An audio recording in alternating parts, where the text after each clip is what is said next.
ముందు మీరు కొద్దిసేపటి క్రితం ఎవరైతే దస్తగిరితో మీరు ఇంటర్వ్యూ చేశారు కదా, ఏమంటాడు దస్తగిరి? చాలా స్పష్టంగా అతను మాట్లాడుతూ, ఈ హత్య మేము అందరము కలిసే లోపలికి వెళ్ళాము. బెడ్రూమ్ లోపలికి వెళ్ళిన తర్వాత, వివేకానంద రెడ్డి బెడ్రూమ్లోకి వెళ్ళిన తర్వాత మొదట బెంగళూరుకు చెందినటువంటి డీల్ విషయం పైన చర్చ జరిగింది. అప్పుడు ఆ చర్చలో భాగంగా అంటే ఏదో ఒకటి మాట్లాడాలి అనే మాటలు కలపడం, మాటలు కలిపి ఇదంతా కూడా చేయాలనుకున్నాము. లోపలికి వెళ్ళడం నిజంగా సార్, దస్తగిరి చెప్తున్న మాటలు వింటుంటే చాలా భయంకరంగా ఉన్నాయి సార్. నిజంగా చెప్పకూడదు, మర్మంగాలను కూడా వదలకుండా అక్కడ కోసి శాడిజంగా బిహేవ్ చేయడమే కాకుండా తల మీద కొట్టడం, వెనక వైపున పొడవడము, చివరి శ్వాస అంటే అతను కొన ఊపిరితో ఉన్న వ్యక్తి ఎలాగైతే ఇలా నేల మీద ఇలా పడిపోయి కొట్టుమిట్టాడుతూ ఉంటాడు కదా సార్, ఆ కొట్టు మిట్టాడేటప్పుడు రాక్షసానందం అనేది ఒకటి ఉంటుంది సార్. ప్రాణం పోవాలి పోవాలి పోవాలి పోవాలని రాక్షసానందం, పోతుందా పోతుందా పోయిందా అని చూస్తారు కదా సార్, రాక్షసానందం.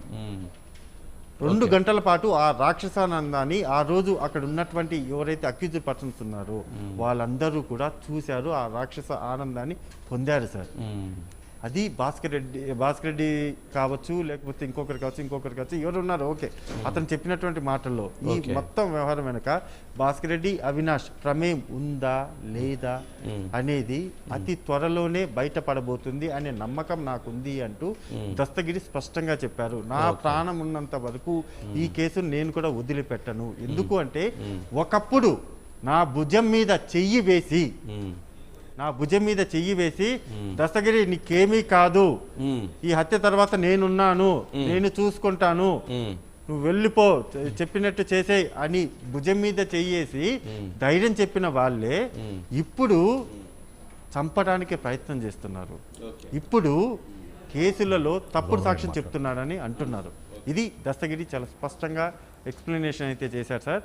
అతను చెప్పిన మాటల్లో మనం ఒక్కటే మాట అడిగాం, దస్తగిరి నువ్వు మహానీస్తో చెప్తున్న మాటలన్నీ కూడా నిజమేనా అని అడిగినప్పుడు, నా ఆత్మ సాక్షిగా ప్రమాణం చేసి చెబుతున్నాను, నేను ప్రతిదీ కూడా నిజమే చెప్పాను అని దస్తగిరి క్లియర్గా కరాఖండిగా అయితే చెప్పేశారు. రైట్.